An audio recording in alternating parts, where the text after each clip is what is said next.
Bismillahirrahmanirrahim. In this class, we will solve this past paper, February-March 2025, variant 1-2.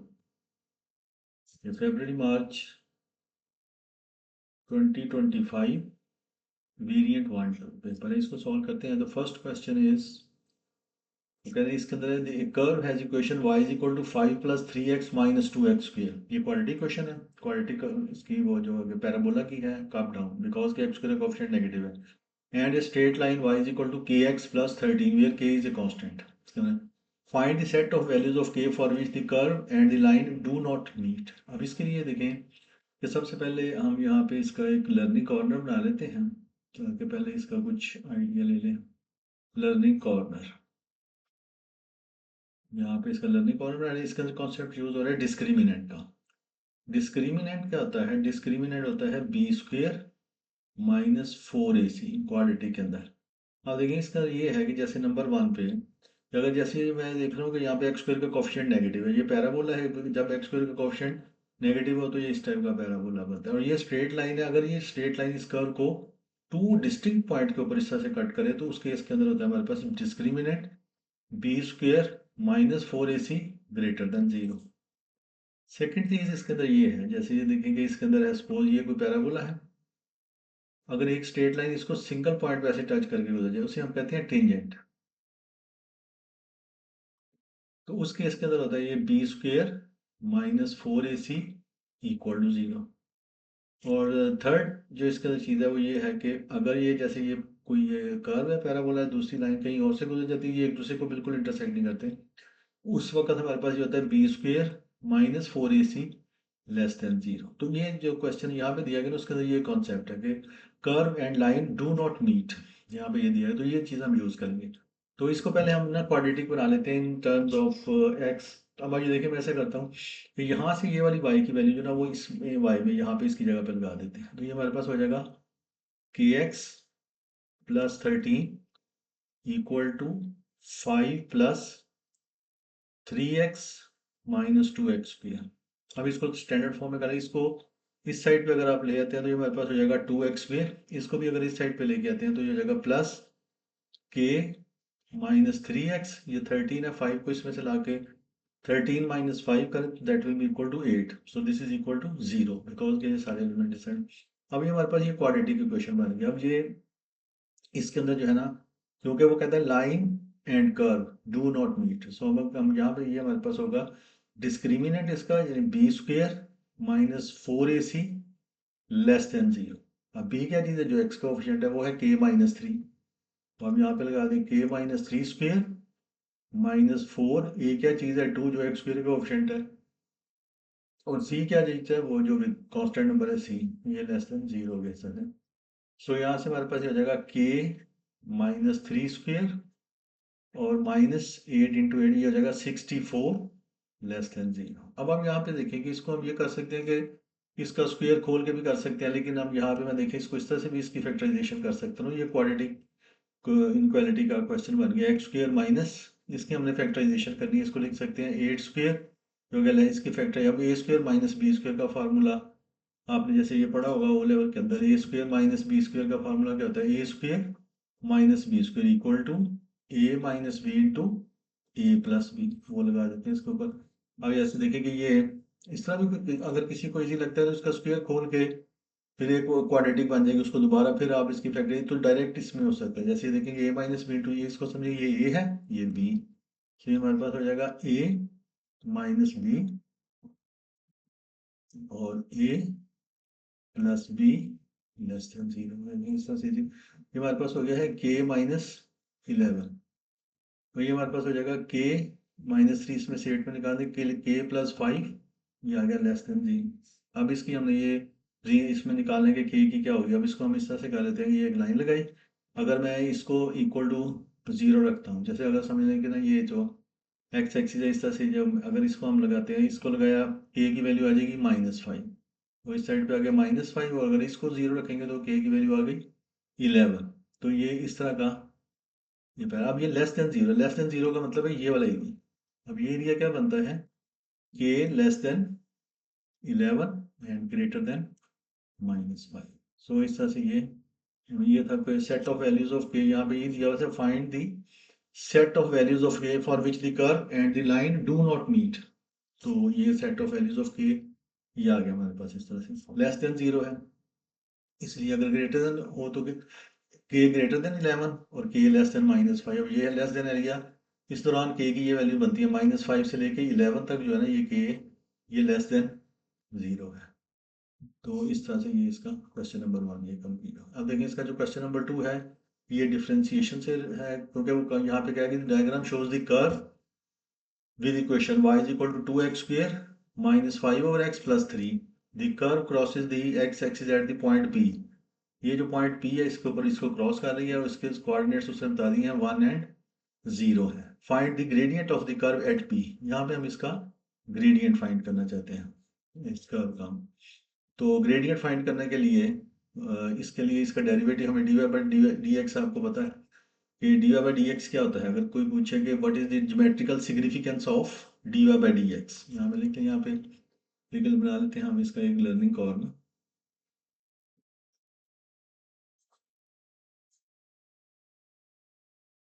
कि dy by D x क्या होता है। dy by D x की geometrical significance क्या है।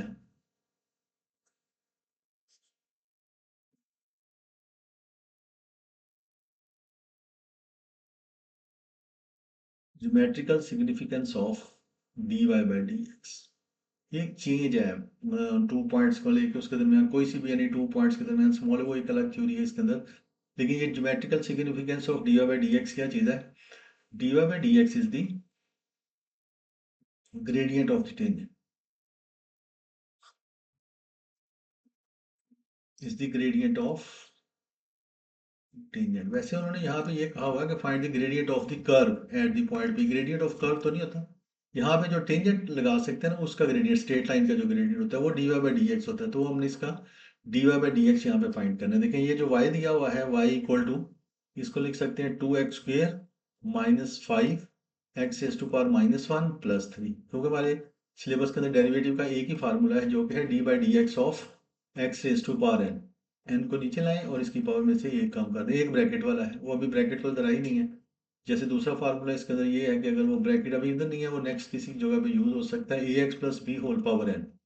N को नीचे लाएं, इसकी पावर में से एक कम कर दें और विदाउट पावर इसका डेरिवेटिव ये आ जाएगा इसके साथ। बस ये आपके सिलेबस के अंदर ना P1 में डिफरेंशिएट करने के बस इतने सिलेबस के अंदर है।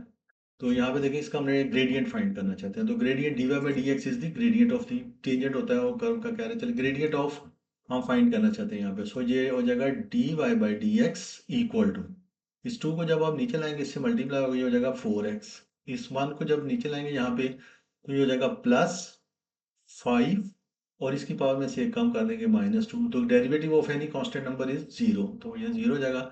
सो फाइनली जो dy बाई डी एक्स है ना वो हमारे पास आ जाएगा 4x। सो हमारे पास आ जाएगा dy by D x equal to 4x plus 5 over x square. वो कह रहा है एट p फाइंड करनी, p के कोऑर्डिनेट्स क्या है 1 एंड 0। सो x की वैल्यू 1 है, वो इसके अंदर में अगर x की वैल्यू 1 लगा दूं तो dy बाई डी एक्स इधर जब 1 लगाएंगे 4 इधर 1 लगाएंगे वो भी 1 आ जाएगा, 5 ओवर 1 इज 5, तो 5 + 4 9। सो ये इसका हमारे पास ये ग्रेडियंट ऑफ द टेंजेंट आ गया। अब वो कहता है find the coordinates of m, give the coordinates correct to 3 significant figure. अब m क्या चीज़ है, ये इसका मिनिमम पॉइंट इस कर्व के अंदर m उसने यहाँ पे कहा भी हुआ है कि and m is the minimum point, ये इसका मिनिमम पॉइंट है, ये हम कैलकुलेट करना चाहते हैं। तो एट मिनिमम पॉइंट हमें पता है कि dy by D x is 0। So at m, ये इसका मिनिमम पॉइंट है, at m dy by D x equal to 0। So जो dy बाई डी एक्स हमने ये फाइंड किया है, ये dy बाई इसको इक्वल टू 0 रख देते हैं। सो हमने भी dy बाई डी एक्स यहाँ पे फाइंड किया ना इसका, तो dy बाई डी एक्स है equal to 4x plus 5 over x की, इसको रख देते हैं 0। जब इसको 0 रखेंगे तो हमारे पास दिस इज इक्वल टू 0। सो ये हमारे पास हो जाएगा 4x plus 5 over x square. अगर इसको इस साइड पे ले जाएं -4x equal to 5 over x square, इसको जाके इससे मल्टीप्लाई कर दीजिए, हो जाएगा x cube equal to -5 over 4। ये जाके एक्सिस वाले ये वाला एक्स स्क्वायर जब इस एक्स स्क्वायर से मल्टीप्लाई होगा ये एक्स क्यूब हो जाएगा, ये -4 इसके नीचे आ जाएगा, हो जाएगा। हमने एक्स की वैल्यू फाइंड करनी है। सो हमारे पास हो जाएगा यहाँ से x equal to 5/4 whole power 1/3। अब आप इसको x को कैलकुलेट कर लें माइनस, अगर ये इसके ऊपर पावर ऑड हो ना, जैसे ये 1 है तो फिर ये नेगेटिव, ये माइनस ही रहता है। अगर यहाँ पे इवन नंबर होता है जैसे 2/3 4/3 तो फिर इसने प्लस हो जाना था। अब ये ऑड नंबर है 1 है या इस तरह, तो इसलिए ये नेगेटिव हो जाता है। आप कैलकुलेटर से आप कैलकुलेट कर लें 5/3 कितना आ जाता है। तो 5 बाय, इसको कैलकुलेटर से कैलकुलेट करेंगे तो ये हमारे पास आ जाएगा -1.0772। सो 3 सिग्निफिकेंट फिगर तक इसका आंसर आ जाएगा -1.08। सो ये एक्स कोऑर्डिनेट आ गया। अब अगर इसका वाई कोऑर्डिनेट भी कैलकुलेट करें तो वाई कोऑर्डिनेट कैलकुलेट करने के लिए जो कर्व की इक्वेशन है उसके अंदर एक्स की वैल्यू लगा दें। तो वाई उसको फाइंड करने के लिए वाई की वैल्यू, वाई कर्व की इक्वेशन ये दी हुई है ना ऊपर, y is equal to, curve की इक्वेशन ये है y is equal to 2x², y is equal to 2x² -5/x + 3।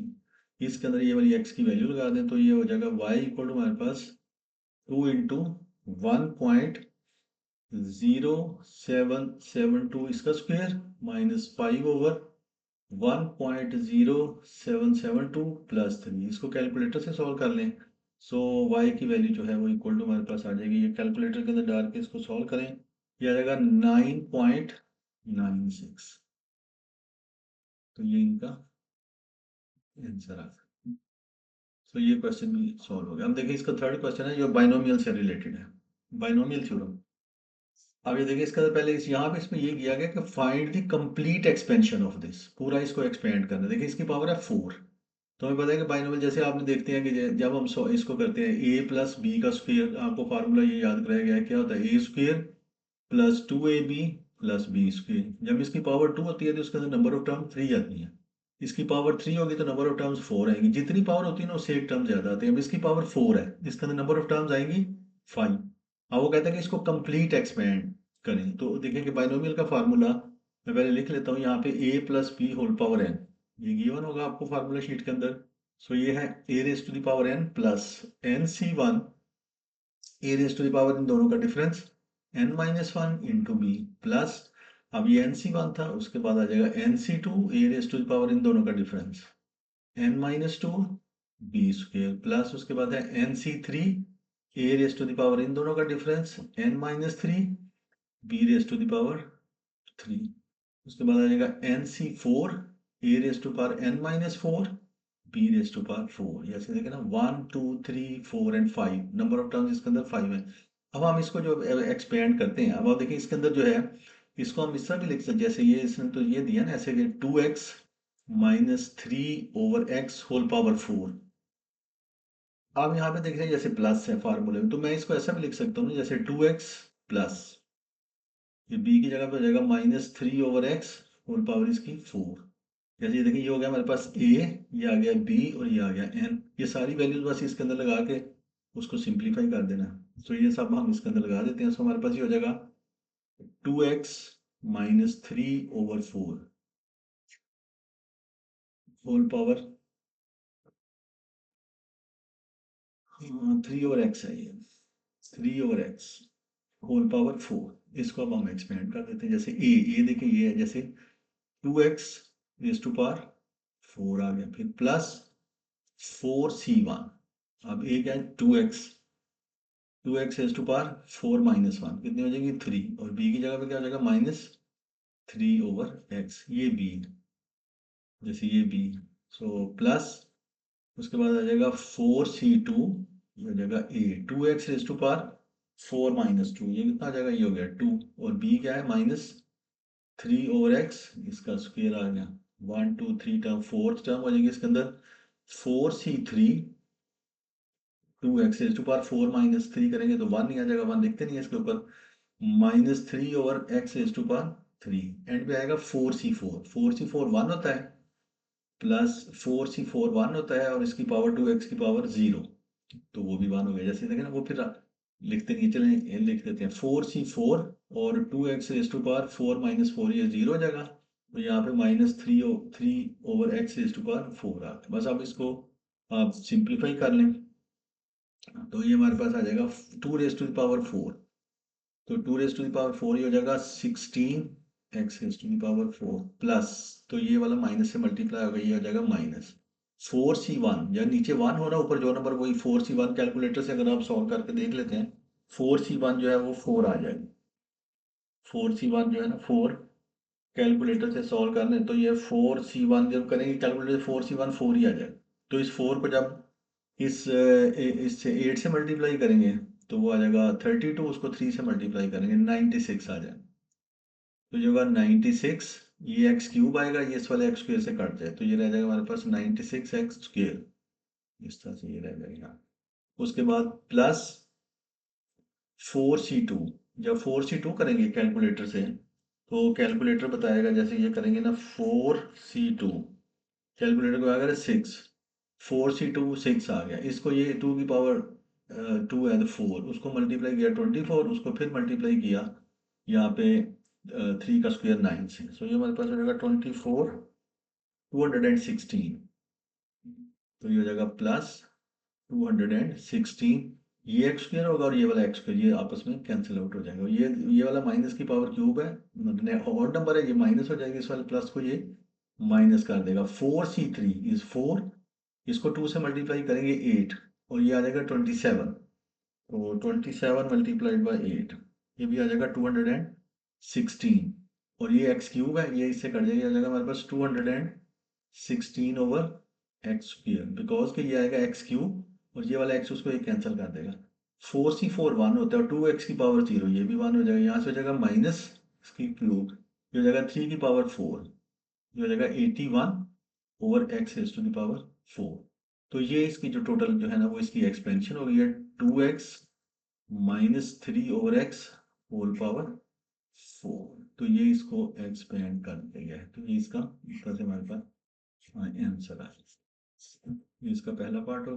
अच्छा, ये सेकंड पार्ट के अंदर वो कहते हैं हेंस, हेंस मतलब में क्या आपने इसको यूज करना है, hence determine the coefficient of x square in the expansion of this. इसकी एक्सपेंशन में अब आप देखिए यहाँ पे है कि एक्स स्क्वायर प्लस 5 और साथ ये है जैसे हमारे पास है 2x minus 3 over x whole power 4, so ये हमारे पास हो जाएगा एक्स स्क्वायर प्लस 5। तो इसको जो हमने इसकी जो एक्सपेंशन की है ना वो हम यहाँ पे इसकी लगा देते हैं, इसकी एक्सपेंशन ये है हमारे पास 16x4 minus 96 x square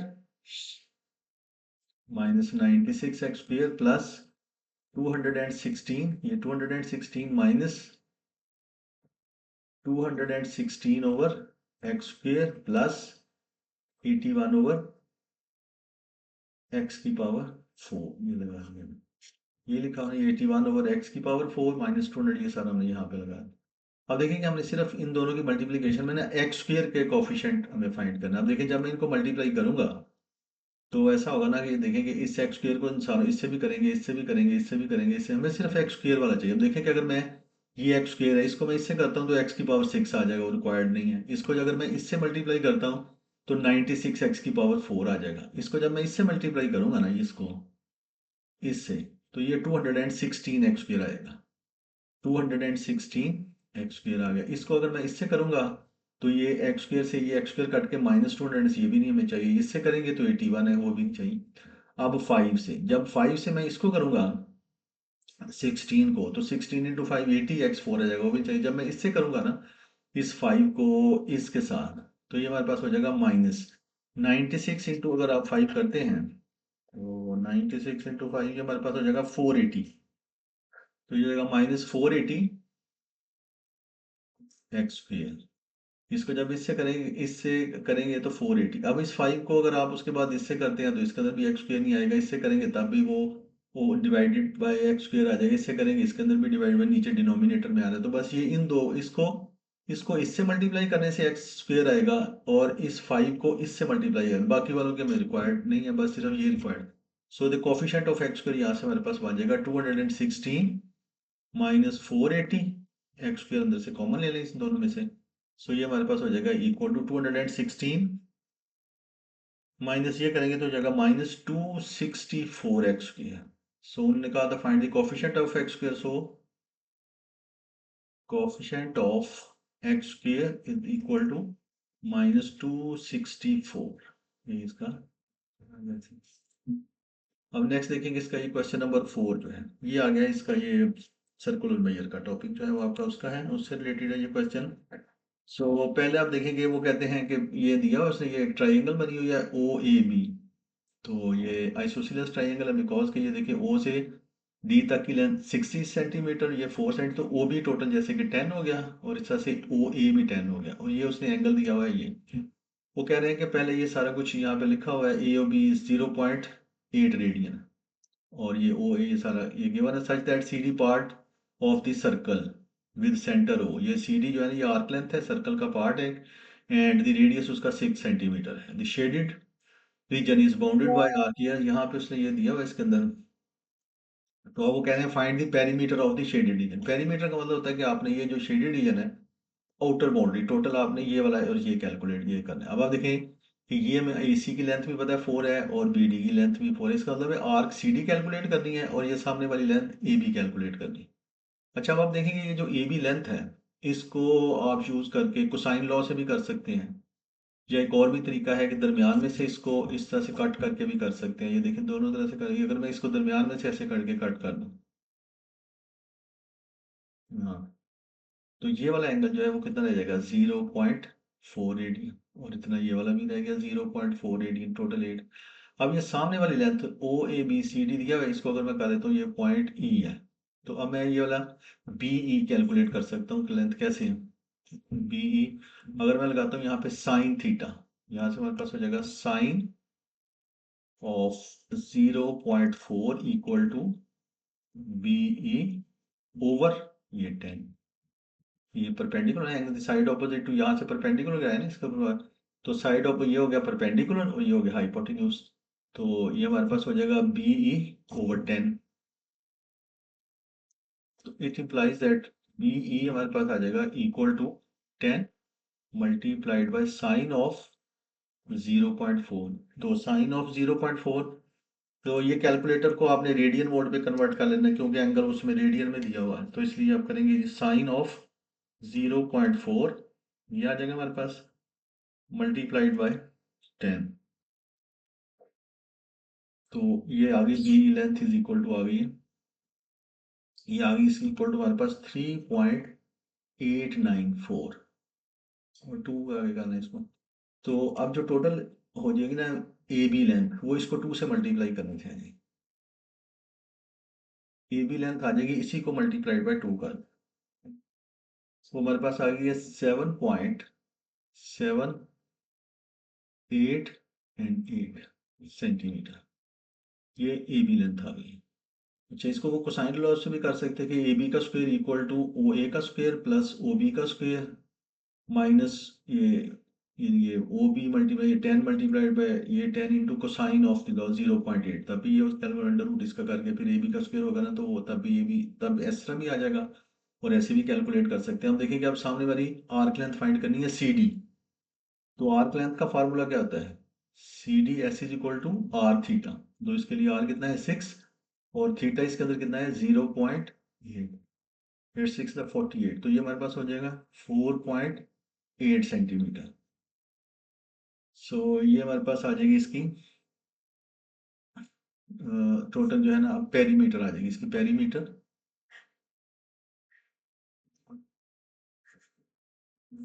perimeter of shaded reason, perimeter of shaded reason. अब देखें पेरीमीटर ऑफ शेडेड रीजन ये आ जाएगी, ये c d, c a b और बी डी। तो ये कितनी सी डी लेंथ अगर आपने कैलकुलेट कर ली यहाँ पे 4.8 +4 प्लस ए बी लेंथ जो है वो है 7.788।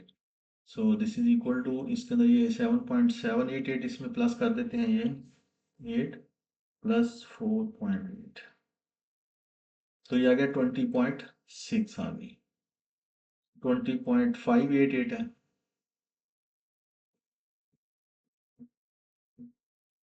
सो 3 सिग्निफिकेंट फिगर तक इसका आंसर आ जाएगा 20.6 centimetre. So perimeter of the shaded reason ये आ गई, पेरीमीटर ऑफ शेडेड रीजन। अब इसको देखें, सिग्निफिकेंट फिगर तक इसलिए लिख रहे हैं कि क्वेश्चन में कुछ भी नहीं दिया हुआ, लेकिन पेपर के फ्रंट पेज पे लिखा होता है इंस्ट्रक्शन टू स्टूडेंट्स के अंदर। ये देखें, ये जो इंस्ट्रक्शन दी हुई है यहाँ पे उसने ये दिया हुआ है, ये वाला जो आखिरी में, given non exact numerical answer correct to 3 significant figures और 1 decimal place for angles in degrees unless a different level of accuracy is specified in the question. अगर तो क्वेश्चन में डिफरेंट दिया होगा तो फिर तो अकॉर्डिंगली हमें उसके मुताबिक करना पड़ेगा, लेकिन अगर नहीं दिया हुआ तो फिर ये चीज़ आपको फॉलो करनी पड़ेगी कि ये दिया हुआ कि उसकी वैल्यू जो है ना 3 सिग्निफिकेंट फिगर और in case of angle 1 decimal place तक आपने करना है इसकी। तो इसलिए मैं इसको 3 सिग्निफिकेंट फिगर तक यहाँ पे मैंने इसको यहाँ पे ये किया। वो कह रहे हैं find the area of the shaded region. तो area of shaded region find करने के लिए देखिए इस ट्राइंगल का एरिया फाइंड कर लें और उसमें से इस ये वाला जो सेक्टर का एरिया माइनस कर रहे हैं। हम देखिए area of triangle find out कर लेते हैं। Area of triangle, area of triangle o a b this is equal to 1/2, जैसे कि आपने बोला हमने पढ़ा 1/2 one side multiplied by other side multiplied by the included angle. कई तरह से ये इसके अंदर हो सकता है, तो ये वाला सबसे इजी लग रहा है। 1/2 ये 10 multiplied by 10 multiplied by 1/2 10 one side multiplied by other side multiplied by the sine of the included angle. ये जैसे कि हमारे पास आ जाएगा, तो ये आ जाएगा 1/2 वन साइड जैसे ये वाली 10 मल्टीप्लाइड बाय ये वाला 10 multiplied by sine of this angle 0.8। अब कैलकुलेटर को रेडियन मोड में रखना है। अगर कैलकुलेटर डिग्री मोड पे होगा तो फिर आंसर आपका इसमें गलत आ जाएगा। अब देखिए इसको कैलकुलेटर से सॉल्व कर लें अगर आप, तो यहाँ से हमारे पास ऊपर जैसे 10 × 10 100 आ गया, उसको 2 पे डिवाइड कर दिया, 50 मल्टीप्लाइड बाय साइन ऑफ 0.8। सो ये हमारे पास आ गया 35.867 आया है। तो 38 पॉइंट अभी लिख लेते हैं इसको, 8678 ये आ गया। ये एरिया ऑफ ट्राइंगल आ गया। इसमें से सेक्टर का एरिया माइनस करना है, तो अब उसके बाद फाइंड कर लेते हैं area of sector. Area of sector, area of sector जो है वो क्या है, ओ सी डी, ये है ना ओ सी डी, ये O C D area of sector. Area of sector O C D, उसका फार्मूला क्या होता है, 1/2 आर स्क्वेयर थीटा। 1/2 इसका आर कितना आ जाएगा 6 है, 1/2 आर स्क्वेयर और थीटा इसके अंदर कितना है 0.8 हो गया। तो इसको अब कैलकुलेट कर लेते हैं, इसको कैलकुलेटर से कैलकुलेट कर लें तो ये हमारे पास आ जाएगा यहाँ पे दिस इज इक्वल टू, ये आ जाएगा 3618, उसको 8 से मल्टीप्लाई कर दिया तो ये हमारे पास हो जाएगा 14.4। एरिया है तो सेंटीमीटर स्क्वायर, इसके यूनिट हो जाएंगे सेंटीमीटर स्क्वायर। अच्छा जी, उसके बाद जो है ना वो हमने फाइंड करना है area of shaded reason.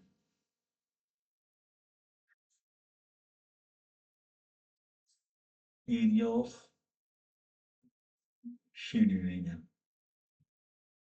Area of shaded reason ये आ जाएगा कि टोटल ट्राइंगल का एरिया 35.8678, इसमें से माइनस कर दें 14 पॉइंट जो है 4। So this is equal to, जब ये इसमें से माइनस करेंगे तो ये हमारे पास रह जाएगा 21.5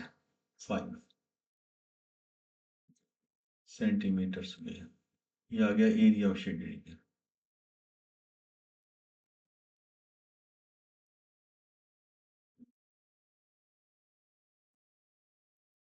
ये आ गया है एरिया ऑफ शेडेड रीजन।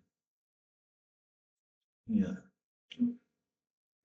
ये भी क्वेश्चन। अगर क्वेश्चन नंबर देखिए 5, क्वेश्चन नंबर 5 में ये जरा दिया हुआ है, थोड़ा समझने वाला क्वेश्चन है। क्वेश्चन नंबर 5 में देखिए कि ये है, वो कह रहे हैं कि an arithmetic progression has first term 5 and common difference 6। एक अरिथमेटिक प्रोग्रेशन है जिसकी फर्स्ट टर्म जो है वो 5 है और कॉमन डिफरेंस जो है वो है 6। हर टॉपिक की अपनी अपनी टर्म होती है ना, इसमें नोटेशन होती है। जैसे इसके अंदर फर्स्ट टर्म की नोटेशन 5 है, अगर मैकेनिक्स वर्ड है उसके अंदर ये का मतलब एक्सेलरेशन होता है, वो तो नहीं जान। फर्स्ट टर्म इसके अंदर, जैसे इसके अंदर है द अरिथमेटिक प्रोग्रेशन है फर्स्ट टर्म 5, सो ये की जगह 5 है, एंड कॉमन डिफरेंस इज 6। वो कहता है for this progression find the sum of all the terms that lies between 150 150 और जो 400 के दरमियान जो टर्म्स लाई करती है ना, उसका हमने टोटल सम कैलकुलेट करना है इसके अंदर।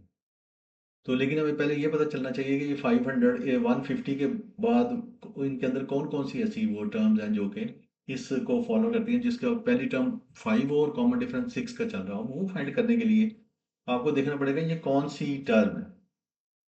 उसके लिए देखेंगे, मैं इस तरह कर लेता हूँ, जैसे इसके फर्स्ट मैंने एन फाइंड करना चाहते हैं ना, टी एन लेस देन 150, यानी कि इस 150 से कम वाली टर्म में देखता हूँ कि क्या आती है। टी एन एन का मुझे पता नहीं है, वो एन नंबर ऑफ टर्म है।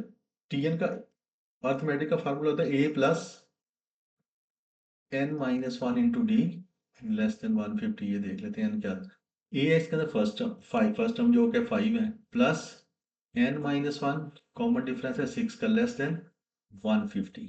अगर आप इसको कैलकुलेटर से कैलकुलेट करते हैं तो हमारे पास आ जाएगा यहाँ से ये, हाँ 150 में से वो जाके 145, इसको डिवाइड बाई 6 कर दें और इसके अंदर जाके +1 कर दें, तो ये हमारे पास आ रहा है 25.2। इसका मतलब है कि ये 26 टर्म होगी यहाँ पे। वो हम देखते हैं कि उसकी 26 टर्म क्या आती है, तो T26 में निकाल के देखते हैं उसका क्या आता है। टी एन का फार्मूला होता है ना A plus N minus one into D. अब मैं T26 इसकी 26 टर्म देखता हूँ क्या होती है। मैंने इधर से एन फाइंड किया ना, इट इम्प्लाइज दैट एन की वैल्यू आ रही है 25.166 आ रहा है, 2 आ रहा है। इसका मतलब मैंने इसलिए मैंने 25 पॉइंट यानी इसके 150 से पीछे वाली टर्म देखी ना वो, तो एन आ रहा है 25.2। हमें यहाँ से इससे आगे चाहिए कि कौन सी, लेकिन मैं अभी देख रहा हूँ कि वो कौन सी।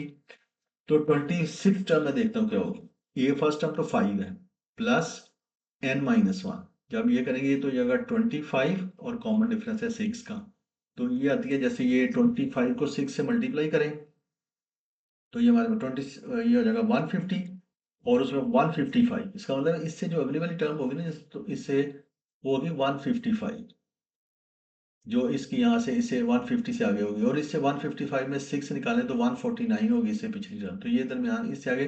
तो जो हमने 150 और 400 के दरमियान में टर्म फाइंड करनी है, उसके अंदर पहली टर्म ये है। इसके दरमियान जो सम फाइंड करना है ना 150 और 400 के दरमियान, उसके अंदर फर्स्ट टर्म ये 155 है, यहाँ से मैंने देखा। अब मैंने देखता है कि 400 से नीचे वाली टर्म कौन सी आती है, तो अब मैंने देखना है टी एन लेस देन 400, क्योंकि ये 400 से नीचे पहले पीछे वाली देखना टर्म कौन सी आती है। तो टी एन मीन ए प्लस एन माइनस वन, ए है 5 प्लस एन का हमें पता नहीं, एन माइनस वन और कॉमन डिफरेंस है 6 का, लेस देन 400। सो यहाँ से हमारे पास आ जाएगा एन माइनस वन और इसमें से जाके 400 इसमें से माइनस कर दें 5, 400 माइनस 5 कर दें 395 डिवाइडेड बाय 6 और इसमें +1 कर दें, तो ये बन रही है इसके अंदर ना एन की वैल्यू है, इससे आ रहा है कि 66.8 से लेस।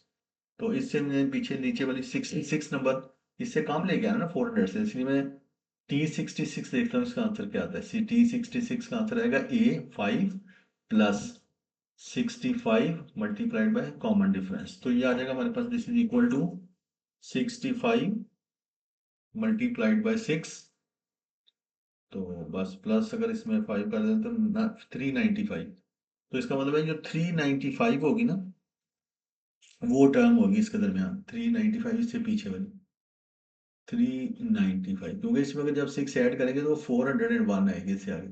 सो 150 और 400 के दरमियान जो टर्म्स आती हैं ना, जो इस सीरीज के साथ से रिलेटेड है, इसकी फर्स्ट टर्म 5 हो और ये कॉमन डिफरेंस का, तो वन इसके अंदर जो है ना वो 149 और फिर उसके बाद आता है 155 और सर ये चलता जाए, तो यहाँ पे जो जाकर आखिरी वाली टर्म आ रही है ना, वो आ रही है 395।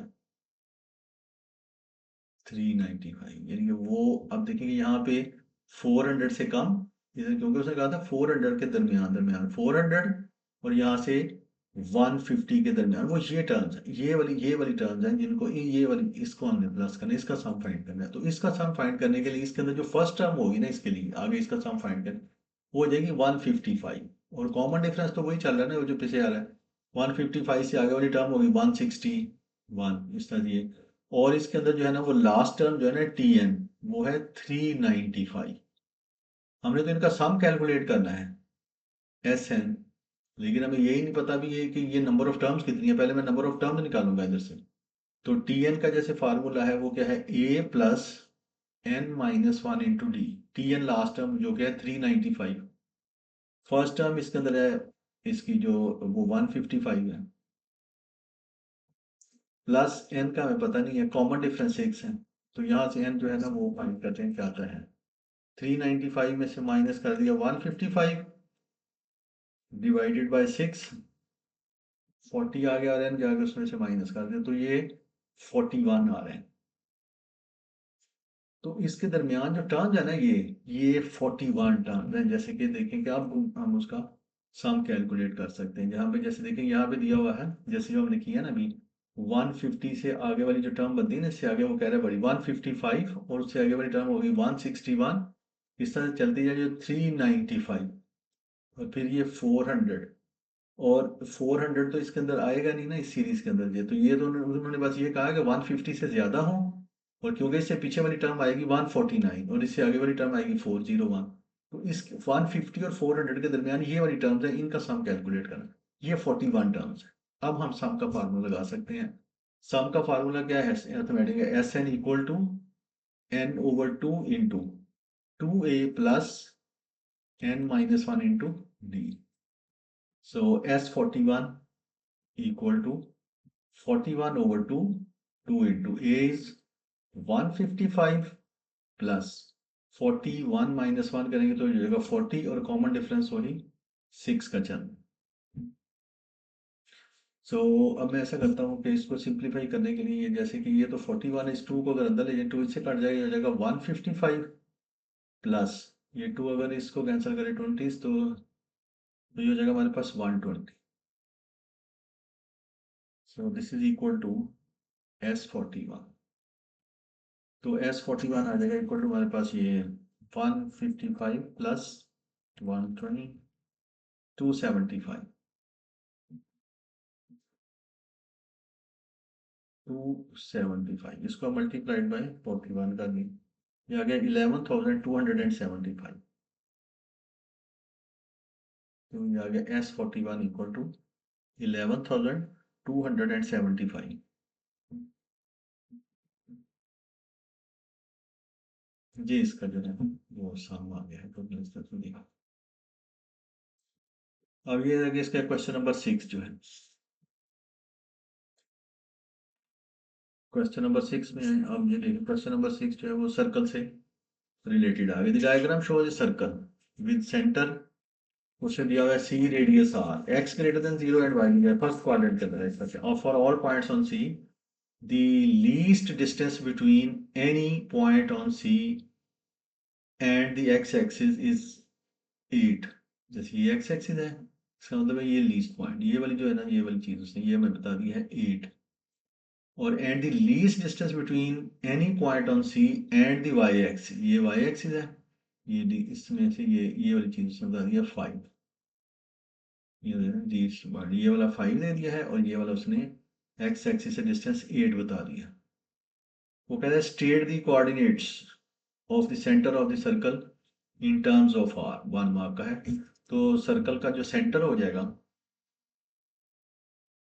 सेंटर इसके कोऑर्डिनेट्स जो है वो क्या आ जाएंगे, देखिए ये वाला जो है जैसे इधर से एक्स कोऑर्डिनेट देखें तो ये अगर ये इसका रेडियस उसने बताया हुआ है ये आर है, और ये भी आर है, तो यहाँ से इसका जैसे एक्स एक्स हो गया 5 प्लस आर, हो गया 5 प्लस आर, और यहाँ से देखिए यहाँ तक 8 है तो ये हो गया 8 प्लस आर, बिकॉज कि ये मिनिमम डिस्टेंस, इसके अलावा तो कोई और होगा तो वो तो फिर उससे ज़्यादा, ये लाजमन ये जो मिनिमम डिस्टेंस है ना ये एक्स एक्सिस, ये लाजमन इसके सेंटर में से गुजर के जाए। सो जो सेंटर है सी के कोऑर्डिनेट्स अब हमें पता ये है इन टर्म्स ऑफ आर, ये आ गए हैं। और इधर से भी जो मिनिमम डिस्टेंस होगा ये लाजमी इसके सेंटर में से गुजर के जाएगा, फिर ये इधर से ये मैक्सिमम पे चला जाएगा, इधर से ये एक्स एक्स एक्सिस ये वाला मैक्सिमम, उससे ये मिनिमम कहा होता है ये होगा। अब given that the distance between 3 marks है between the origin and the center of the circle is 15, तो ये उन्होंने दिया हुआ ये ओरिजिन है, ओरिजिन के कोऑर्डिनेट कैसे बताए 0 एंड 0, और ये सेंटर सर्कल का सेंटर है। वो कह रहा है कि ये वाला जो डिस्टेंस है ना ये है 15, ये वाला अंदर उसने डिस्टेंस दे दिया 15। तो आर की वैल्यू कैलकुलेट करें। अब देखिए सेंटर जो है ना वो हमारे पास जैसे ये जो सेंटर है इसके कोऑर्डिनेट सेंटर, इसके कोऑर्डिनेट्स ये आ गए ना, 5 + 4, 5 प्लस सॉरी आर और 8 + आर। या अब कोऑर्डिनेट ज्योमेट्री से आप इसका फार्मूला 5 + आर - 0 इसका स्क्वायर करेंगे इस तरह, तो ये हमारे पास हो जाएगा 5 + आर -0 करना है तो प्लस स्क्वायर, और इस तरह से 8 + 4 -0, तो वो तो जाहिर लिखना नहीं है ना, इसका स्क्वायर। तो ये इंटर कोऑर्डिनेट ज्योमेट्री से हम इससे ये वाला डिस्टेंस फाइंड किया ना, ये वाला डिस्टेंस उसने हमें दिया हुआ है 15 के इक्वल। 5 प्लस ये 5 + आर -0, तो 5 + आर ही आ जाएगा इसका स्क्वायर, और 8 - 4 -0, तो वही 8 + 4 आ गया, 8 + आर आ गया, उसका स्क्वायर जो है ना वो ये आएगा। अब ये बस इसको सिंप्लीफाई कर लें, दोनों साइडों का स्क्वायर करें, अंडर रूट खत्म हो जाएगा, इसका स्क्वायर अंदर से हम इसको इस तरह से खोल देते हैं, इसका स्क्वायर करेंगे तो ये हमारे पास हो जाएगा 25 + 10r + आर स्क्वायर, इसका भी स्क्वायर खोल देते हैं, ये हो जाएगा 64 + 16r + are square equal to, दोनों साइडों का अंडर रूट खत्म करें, दोनों साइडों का स्क्वायर कर देते हैं, ये हो जाएगा 225। सो ये हमारे पास हो जाएगा आर स्क्वायर, आर स्क्वायर ये हो जाएगा 2r स्क्वायर, और ये 10 और ये 16 हो जाएगा 26, हो जाएगा 26r, और ये 64 + 25, इसमें से लाके 225 इसमें से माइनस कर देंगे, तो ये हमारे पास हो जाएगा -136 इक्वल टू 0। उसके बाद ये देखें, ये 2 है, ये 13 है, ये 136 है, ये सारे इवन नंबर है, ये सारे 2 पे डिवाइड हो रहे हैं, मैं इसको 2 पे सारों को डिवाइड कर देता हूँ, ये हमारे पास हो जाएगा are square plus 13r minus, ये हो जाएगा हमारे पास 2 6 12 2 8 16, दिस इज इक्वल टू 0। सो अब आप इसकी फैक्टराइजेशन कर रहे हैं, कैसे करेंगे इसकी फैक्टराइजेशन, ये 68 है, देखिए ये 68 है, इसको 2 पे किया, 2 3 6 2 4 ना, और फिर इसको 2 पे करेंगे तो ये 2 17 आ जाए, 17 × 4, तो 17 × 4 इनको मल्टीप्लाई करें 68 भी आ जाता है, और वो माइनस करें, सो इसके फैक्टर बन गया r square plus 17r -4r -68 equal to 0, इसमें से r कॉमन ले लें, अंदर आ जाएगा r + 17 -4 × r + 17 इक्वल टू 0, सो ये हमारे पास हो गया r + 17 × r -4 इक्वल टू 0, तो ये रेडियस है, डेफिनेटली ये पॉजिटिव ही होगा, सो इसलिए जो है ना r की वैल्यू जो है 4 आ गई, यहाँ से हमारे पास आ जाएगी r इक्वल टू 4, ये r की वैल्यू आ गई पॉजिटिव, ये इसका रेडियस आ गया। अच्छा जी, अब आप देखिए नेक्स्ट इसका पार्ट सी में कह रहे हैं the point on the circle furtherest from the, further means सबसे दूर, furtherest from the origin is denoted by p, find the gradient of the tangent at p। अब देखिए इसका मतलब ये है कि ओरिजिन से ये इसका सबसे ये वाला जो मिनिमम पॉइंट है उसने इस तक का डिस्टेंस दिया हुआ है, फर्दरेस्ट पॉइंट का मतलब है कि ये सबसे जो ये वाला पॉइंट p, ये वाला पॉइंट p, यहाँ पे जो टेंजेंट है ना उसका ग्रेडियंट कैलकुलेट करें। अब उसका ग्रेडियंट क्या होगा, अगर अब हमें आपने प्रॉपर्टी पढ़ी है कि जो रेडियस है वो टेंजेंट के साथ 90 डिग्री का एंगल बनाता है, तो अगर मैं इस लाइन का ग्रेडियंट फाइंड कर लूँ तो इसका ग्रेडियंट उसका नेगेटिव रेसिप्रोकल हो जाएगा, तो इसका ग्रेडियंट आप जैसे देखें कि रेडियस जो है ना हमारे पास वो हमने यहाँ से कैलकुलेट कर लिया, 4 आ गया, तो सेंटर के जो कोऑर्डिनेट्स है ना वो हमें मिल गए, सेंटर के ये जो सी है ना, ये इस तरह से इसका मतलब है हमारे पास हो गया है सी, ये अगर 4 इसमें लगाते हैं तो ये होगा 9 एंड 12, ये आ गया सेंटर। अब देखिए कि अगर ओ से लेके जितना मैं, अगर ये वाला जो इसका सेंटर है ओ सी तक का ग्रेडियंट कैलकुलेट करूं, या ओ पी का ग्रेडियंट कैलकुलेट करूं, या पी सी का ग्रेडियंट कैलकुलेट करूं, तो वो एक ही लाइन है, उनका ग्रेडियंट सेम होगा, तो मैं ओ सी का ग्रेडियंट, क्योंकि मुझे सी पॉइंट पता है तो मैं इसका ग्रेडियंट फाइंड कर लेता हूँ, ग्रेडियंट ऑफ ओ सी, तो वही होगा इसका gradient, gradient of o c या gradient of o p same होगा, या ग्रेडियंट ऑफ पी सी वो भी सेम ही होगा, ग्रेडियंट ऑफ ये है ना, एक ही लाइन है, OC का ग्रेडियंट या OP का ग्रेडियंट या CP का ग्रेडियंट सेम होगा, ग्रेडियंट कैसे, y2 - y1, जैसे 12 - 0, इसका आ जाएगा 12 - 0 ओवर, ये देखना 12 - 0 over y2 - y1 over x2 - 9 - 0, तो ग्रेडियंट ऑफ इसका OP का कितना आ गया, या ग्रेडियंट ऑफ PC कितना आ गया, वो आ गया ये 12/9, मतलब 3 4 दा और 3 दा 9। तो gradient of tangent at p कितना हो जाएगा?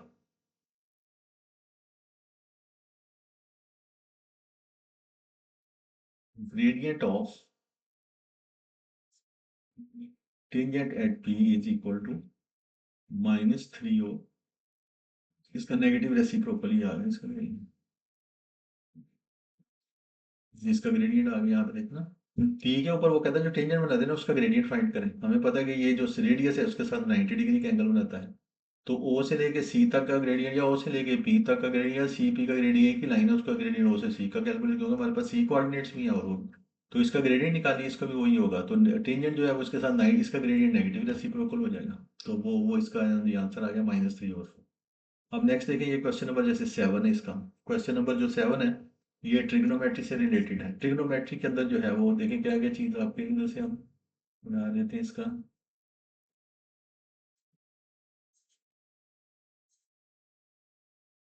लर्निंग कॉर्नर, लर्निंग कॉर्नर के अंदर नंबर 1 जैसे देखें कि एक तो आपके जो सिलेबस के अंदर है वो सिर्फ इतना से ही आपको पता है टेन थीटा का जो है वो किसके इक्वल होता है, sine theta divided by cos theta. और सेकंड इसके अंदर एक आइडेंटिटी यूज हो रही है जो कि है cos square theta plus sine square theta, this is equal to 1। बस ये इसके अंदर ये यूज होता है आपके अंदर। अभी देखिए हम ये शो करना चाहते हैं, मैं इसके अंदर से ना लेफ्ट हैंड साइड ले लेता हूँ। Left hand side, if we take left hand side, prove करने का ये तरीका होता है ना, if we take left hand side तो that should be equal to right hand side, या राइट हैंड साइड लें तो वो लेफ्ट हैंड साइड के इक्वल होनी चाहिए।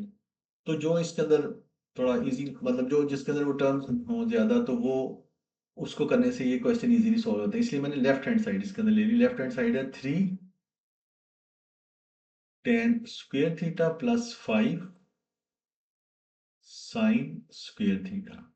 सो दिस इज इक्वल टू 3। अब टेन स्क्वायर थीटा, अब जैसे टेन थीटा साइन थीटा और कॉस थीटा है, तो टेन स्क्वायर थीटा की जगह यहाँ पे हमारे पास लग जाएगा sine square theta divided by cos square theta plus 5 sine square theta. आप देखेंगे इसको, दिस इज इक्वल टू, हम इसको ऐसा कर सकते हैं जिसके इक्वल प्रूफ करना है ना उसके अंदर हमें पूरा यहाँ पे भी साइन नजर आ रहा है, यहाँ पे भी साइन नजर आ रहा है, तो मैं इसको ऐसा करता हूँ, इसका एलसीएम ले लेता हूँ। इसका एलसीएम ले लेंगे तो इसका एलसीएम आ जाएगा हमारे पास कॉस स्क्वायर थीटा।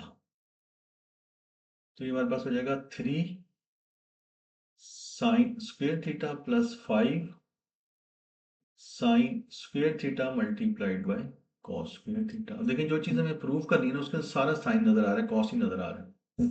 तो यहाँ इस वाली आइडेंटिटी से मैं ऐसा कर सकता हूँ जैसे कि cos square theta equal to 1 minus sine square theta. ये वाला साइन जो है वो हम दूसरी साइड पे ले जाते हैं, 1 माइनस साइन स्क्वायर थीटा, वो यहाँ पे कॉस स्क्वायर थीटा की जगह यहाँ पे लगा देंगे।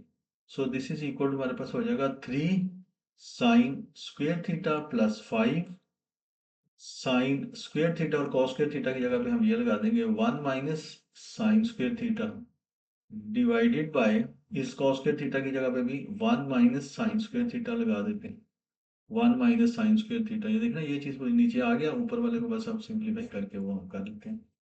तो ये हमारे पास आ जाएगा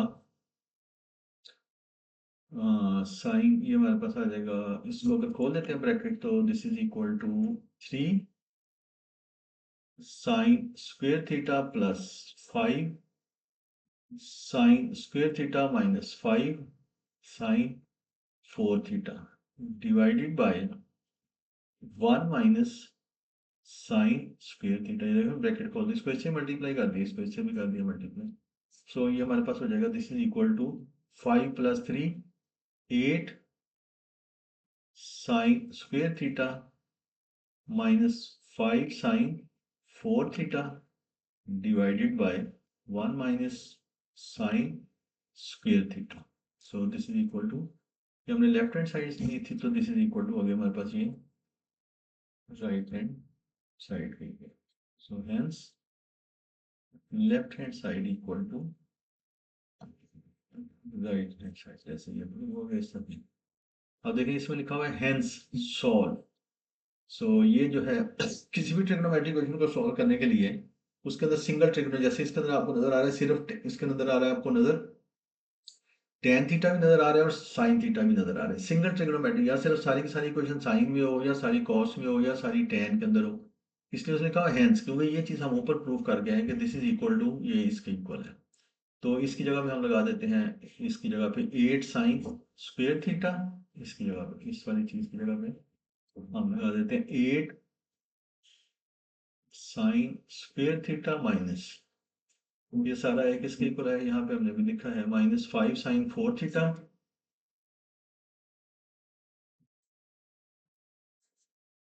divided by 1 minus sine square theta equal to 9। ये उसने रेंज दी है, इसके अंदर कैलकुलेट करना है हमने 0 to 270 के अंदर। तो बस अब ये हमारे पास आ गया। तो इसका ऊपर अलजेब्रा लगाते हुए ये क्रॉस मल्टीप्लाई, इसके नीचे वाले इधर मल्टीप्लाई हो जाएगा, इधर मल्टीप्लाई हमारे पास ये हो जाएगा 8 sine square theta minus 5 sine 4 theta equal to 9 minus 9 sine square theta. अब इसको हम दूसरी साइड पे ले जाते हैं। सो ये हमारे पास हो जाएगा 5 साइन, इसको दूसरी साइड पे ले जाते हैं तो ये हमारे पास हो जाएगा ये हमारे पास 9 से जाके ये मल्टीप्लाई होगा, तो ये 9 माइनस 9 साइन स्क्वायर थीटा हो गया। तो इसको हम ले जाते हैं दूसरी साइड पे, जा ये हमारे पास हो जाएगा 5 साइन 4 थीटा, इसको भी दूसरी साइड पे ले जाएंगे, हो जाएगा माइनस 9 माइन, ये 8 करेंगे ना जब, ये प्लस हो जाएगा equal to sine square theta plus 9 equal to 0। तो 9 5 इज 45, इसके फैक्टर नहीं बनते, क्वाड्रेटिक फार्मूला लगाना पड़ेगा। तो क्वाड्रेटिक फार्मूला भी फार्मूला शीट पे गिवन होता है, यहाँ पे हम लिख लेते हैं।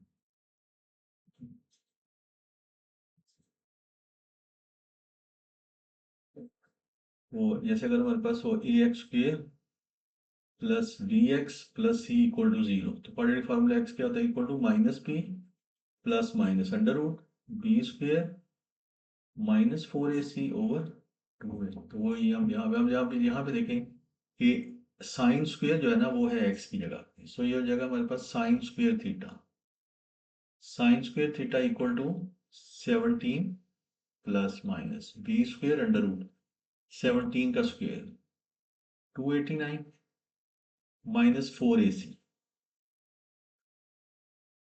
माइनस आ जाएगा 180, 17 का स्क्वेयर आ जाएगा 289 डिवाइडेड बाय 2a, ये 5 है तो 2a हो गया, ये 10 हो। सो यहाँ पे इसका मतलब ये हमारे पास आ जाएगा अब sine square theta equal to 17 minus under root, ये जब इसमें से 180 निकाल देंगे ये जाएगा 109 डिवाइडेड बाय 10, और यहाँ से हमारे पास आ जाएगा sine square theta equal to 17 plus under root 109 over 10। So यहाँ से आ जाएगा इक्वल टू हमारे पास sine square theta equal to, इसको जब साइन स्क्वायर थीटा ये करेंगे तो ये हमारे पास हो जाएगा 17 माइनस अंडर रूट 109,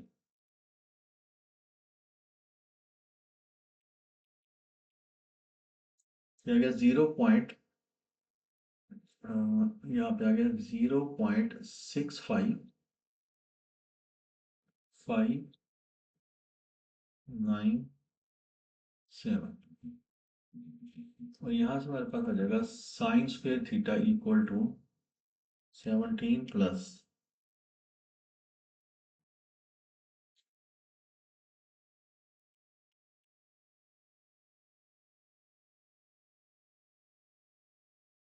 तो ये जो है ना, ये इसकी वैल्यू बढ़ गई है ऊपर से, ये पॉसिबल नहीं है इसको करना, यहाँ से इसकी वैल्यू आ रही है 17 प्लस अंडर रूट 109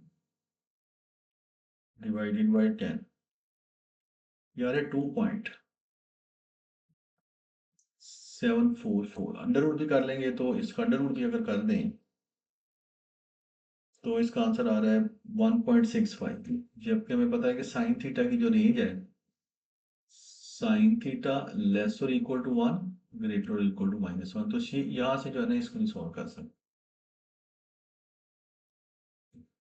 यहाँ से आप इसको सॉल्व कर सकते हैं। अब यहाँ पे इसका जब अंडर रूट करेंगे, इसके साथ अंडर रूट करेंगे तो ये आ जाएगा हमारे पास sine theta equal to plus minus 0.8099। So इसका मतलब है कि हमारे पास आ गया sine theta equal to 0.8099 and sine theta equal to minus 0.8099। So यहाँ पे देखिए कि आप इसको एंगल कैसे कैलकुलेट करने, रेंज है 0 to 3। अब जब ये वाला करेंगे तो ये साइन थीटा है पॉजिटिव, साइन थीटा पॉजिटिव होता है फर्स्ट में, और ये इनिशियल लाइन है 0, इधर से हमने कैलकुलेट करना है। तो यहाँ से आप जब कैलकुलेट करेंगे तो ये हो जाएगा इनवर्स साइन, क्योंकि रेंज डिग्री में है, जब आप डिग्री में रेंज दी हो तो आंसर भी डिग्री में, ये देखो ना रेंज दी है 0 to 270 डिग्री, तो इसका मतलब आंसर डिग्री में देना है। तो करना क्या है, कैलकुलेटर को डिग्री मोड पे कन्वर्ट कर देना है, शिफ्ट मोड करेंगे तो ये कैलकुलेटर 3 में जाकर मैंने इसको किया तो डिग्री मोड में चला गया। अब मैं इसका करता हूँ इनवर्स साइन 0.8099, तो ये बता रहा है एंगल कैलकुलेट 54.1 डिग्री। अब ये जो कैलकुलेटर एंगल बता रहा है ना वो ये है इस क्वाड्रेंट के अंदर 54.1 डिग्री इधर और 54.1, पहला एंगल तो हमारे पास आ जाएगा यहाँ पे 54.1 डिग्री, दूसरा आएगा 180 माइनस, इसको कर देते हैं 180 माइनस आंसर, तो ये जाएगा 125.9 आ गया, दूसरा आंसर आएगा 125.9 डिग्री। अब ये नेगेटिव है, तो हमें पता है कि साइन नेगेटिव होता है थर्ड में और फोर्थ क्वाड्रेंट में। अब नेगेटिव को इग्नोर करके जब आप इसका एंगल निकालेंगे तो वही आएगा यहाँ पे भी 54.1 डिग्री एंड 54.1 डिग्री, ये इनिशियल लाइन है। पहला एंगल हमने मेजर करना, ये आ जाएगा हमारे पास, यहाँ से आ जाएगा थीटा इक्वल टू 180 प्लस, तो इसमें अगर आप करेंगे 180 प्लस ये कर देंगे 54.1, तो ये आ जाएगा हमारे पास 234.1 डिग्री। तो 234.1 डिग्री, आज ये वाला एंगल जो है ना, ये क्योंकि ये वाला एंगल जो दूसरा एंगल है ना ये वाला, ये 270 से बड़ा होगा, रेंज 0 से लेकर 270, इसलिए बस इसके 3 आंसर्स यही होंगे। Theta equal to 854.1 degree, 125.9 degree और 234.1 डिग्री, ये इसके आंसर्स आ, ये इसके 3 आंसर्स आ। तो ये भी क्वेश्चन कंप्लीट हो गया।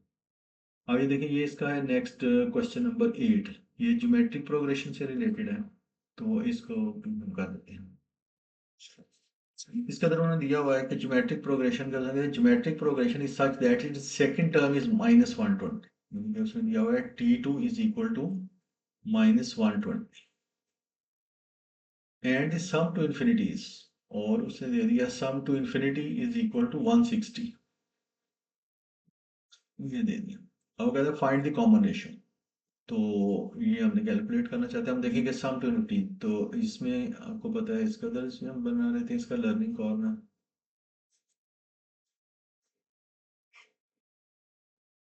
तो इन जीपी में क्या होता है, जीपी में अंदर nth टर्म का फार्मूला है T n equal to a r s to power n minus one, और सम टू एन टर्म का फार्मूला है s n equal to a into 1 - rn over 1 - r, और सम टू इन्फिनिटी का formula क्या है a over 1 - r, ये formula sheet पे given होंगे, इसलिए इसका कोई, तो इस तरह से ये हमारे पास, ये आपने याद रखना, ये हमें दिया हुआ है कॉमन, ये सम टू इन्फिनिटी कब एग्जिस्ट करता है, one common ratio is less than one, numerical values, तो ये है।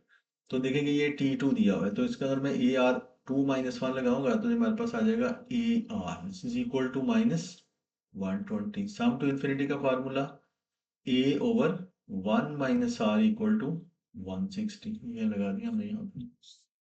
सो अब ये देखेंगे इसके अंदर लगा देते हैं ए की, हमने क्योंकि कॉमन रेशियो फाइंड करनी है, यहाँ से मैं ए की वैल्यू निकाल के इसमें लगा देता हूँ। अगर मैं ए की इधर से वैल्यू निकालूंगा तो ये हो जाएगा -120 ओवर आर आ गया, वो इधर ए की जगह पे लगा देते हैं, तो ये आएगा हमारे पास -120 over r divided by 1 - r equal to 160 हो गया। तो इसको हम इस समय इसको ऐसा भी लिख सकता हूँ, ये हो जाएगा, ये इसके साथ मल्टीप्लाई हो जाए ना, ये जगह -120 over r into 1 - r equal to 160, ये वाला जीरो इससे जीरो से कट जाता है, 4 3 12, 4 4 16, ये हो जाएगा -3 इक्वल टू, ये जाके इससे मल्टीप्लाई हो जाए 4r इंटू 1 माइनस आर। सो ये हमारे पास हो जाएगा -3 equal to 4r minus 4r square हो गया। सो इसको अब अगर आप इस साइड पे ले हैं तो ये हमारे पास हो जाएगा 4r स्क्वायर माइनस 4r और ये -3 इक्वल टू 0। सो ये हो जाएगा 4 3 द 12 और 6 एंड 2 इसके वो बन जाएंगे फैक्टर्स। तो इस तरह से आर की इसके फैक्टर बना लेते हैं, यहाँ पे इसको कर लेते हैं। ये जगह 4r square minus 6r plus 2r minus 3 equal to 0। इसमें से 2r कॉमन ले लें, अंदर आ जाएगा 2r माइनस 3 प्लस इसमें से 1 कॉमन ले लें, हो जाएगा 2r माइनस 3 इक्वल टू 0। सो एक r की वैल्यू आ गई हमारे पास 3/2 और एक r की वैल्यू आ गई हमारे पास -1/2। तो ये आंसर होगा, बिकॉज के सम टू इन्फिनिटी एग्जिस्ट करने के लिए ये ओनली, बिकॉज के ये नहीं होगा, बिकॉज फिर सम टू इन्फिनिटी एग्जिस्ट नहीं करता ना। जो सम टू इन्फिनिटी जिनका एग्जिस्ट करता है उनका कॉमन रेशियो लेस देन 1 होना चाहिए, न्यूमेरिकल वैल्यू, जैसे कि ये लिखा, इसलिए r इज -1/2 ओनली, ये इसका आंसर आ जाए। अब वो कह रहे हैं कि the first 9 terms of the progression are now removed, find the sum to infinity of the remaining वाली जो टर्म्स है उसका जो है वो हमने इसको कैलकुलेट करना चाहते हैं बी। तो अब देखिए फर्स्ट 9 टर्म्स ऑफ दी इसकी जो है ना वो रिमूव कर देते हैं इसके अंदर से, तो फिर हमने इसको जो है वो, हाँ जी, अब देखिए कि वो कहते हैं कि the first 9 terms of the progression is now remove. तो ये देखिए कि इसके अंदर जो है ना वो हम पहले इसका कैलकुलेट कर लेते हैं। वो था ए आर इक्वल टू उसने दिया हुआ है, सेकेंड टर्म उसने इसको दिया ना, ए आर इक्वल टू -120। तो यहाँ पे मैं इसमें लगा दूँ -120। अब आर हमने कैलकुलेट कर लिया -1/2, वो मैं इसकी जगह लगा देता हूँ आर की जगह। तो -1/2 इज इक्वल टू -120, माइनस ये वाला कट जाए, फर्स्ट टर्म ये 2 जाकर उससे मल्टीप्लाई हो जाए तो ये 240 हो जाए, ये वाला 2 जाके इधर इससे तो फर्स्ट टर्म हो गई इसकी 240। तो फर्स्ट 9 टर्म्स रिमूव करना है, तो हमें देखना है इसकी 10th टर्म से आपने आगे वाली टर्म, वो 10th टर्म जो होगी ना वो आगे वाले फर्स्ट टर्म हो। तो मैंने इसकी निकालनी टर्म 10th टर्म क्या है, वो आगे सम टू इन्फिनिटी फाइंड करने के लिए वो हो जाएगी नेक्स्ट। मैं इसकी 10th टर्म निकालता हूँ, T10 equal to a r s to the power 9, क्योंकि इसका फार्मूला टी एन इक्वल टू, यहाँ पे जैसे लिखा है T n equal to a r s to the power n-1, तो T10 equal to a r s to power 10-1, ये 9 आ जाएगा। सो ये हमारे पास ए जो है ना फर्स्ट टर्म ये आ गई इसकी 240 और कॉमन रेशियो है -1/2, इसकी पावर यहाँ पे 9 करेंगे। सो ये हमारे पास कितना आ जाएगा, इसको कैलकुलेट कर लेते हैं कैलकुलेटर से। ये जगह 2, ये आ जाएगा 2 9 आ गया, ये आ गया है -15/32, -15/32। तो इसके वो जो है ना वो देखिए, अब ये आगे वाली वो कहते हैं 9 टर्म रिमूव करके तो फिर सम, तो इसके अंदर वो 9 टर्म को जब रिमूव करेंगे तो आगे वाली टर्म की ये फर्स्ट टर्म बनेगी -15/32, और फिर आगे जो है ना ये इसके लिए बनेगी। तो कॉमन रेशियो तो इसका वही चल रहा है ना। तो अब सम टू इन्फिनिटी इसका जब हम कैलकुलेट करेंगे सम टू इन्फिनिटी, तो इसके लिए ये इसके लिए फर्स्ट टर्म बन जाएगी -15/32 ओवर 1 माइनस आर जो है कॉमन रेशियो, तो वही है इसकी जो -1/2 हमने कैलकुलेट किया। तो ये हमारे पास हो जाएगा -15/32 डिवाइडेड बाय 1, ये हो जाएगा +1/2, ये हो जाएगा 3/2। This is equal to -15/32 multiplied by 2/5, 2 ये इससे कट जाए 16, 5 3 द 15। सो यहाँ से हमारे पास आ गया अब इसका, बाकी जो 9 को रिमूव करके बाकियों का जो सम टू इन्फिनिटी आ गया है वो आ गया -3, इससे इसको कैंसिल कर दिया ना,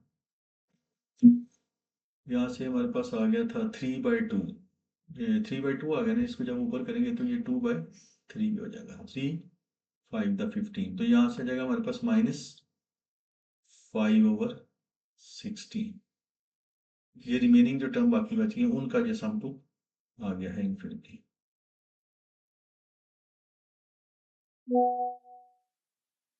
अब यहाँ पे देखें क्वेश्चन नंबर 9 में ये डबल डेरिवेटिव दिया, d²y/dx² equal to 6/x4 minus 5/x3। It is given that the curve has a stationary point, ये उन्होंने इसका स्टेशनरी पॉइंट दिया है। यूज द एक्सप्रेशन फॉर, ये डबल डेरिवेटिव के लिए, to determine whether the stationary point is a maximum और a minimum. तो आपने देखा होगा कि अगर डबल डेरिवेटिव जो है d² y/dx², पॉजिटिव आए तो हम कहते हैं दी फंक्शन इज मिनिमम, और अगर ये नेगेटिव आ जाए d square Y by D x square less than, तो हम कहते हैं फंक्शन इज मैक्सिमम। अब वो देखने ये क्या आता है, अब जैसे ये यहाँ पे उसने दिया हुआ D square Y by D x square, तो D square Y by D x square equal to 6 over x की वैल्यू 1/2 है, इससे अब इधर लगाएंगे तो 1/, ये जगह 16, ये जगह -5 ओवर, जब इधर लगाएंगे वैल्यू x/2 तो ये जगह 1/8, so this is equal to 16, जाके इधर से मल्टीप्लाई हो जाए 96 माइनस ये जाके से हो जाएगा मल्टीप्लाई ये 40, तो दिस इज आ गया 46, जो क्या है ग्रेटर देन 0, तो डबल डेरिवेटिव जो है वो पॉजिटिव आ गया। सो इसलिए हम कहेंगे कि स्टेशनरी पॉइंट इज मिनिमम। ये जो स्टेशनरी पॉइंट उसने में दिया हुआ ना, स्टेशनरी पॉइंट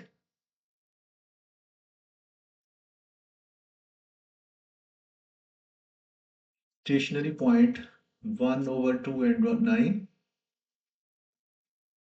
इज, इसको देखो पॉजिटिव से पता चल गया is minimum.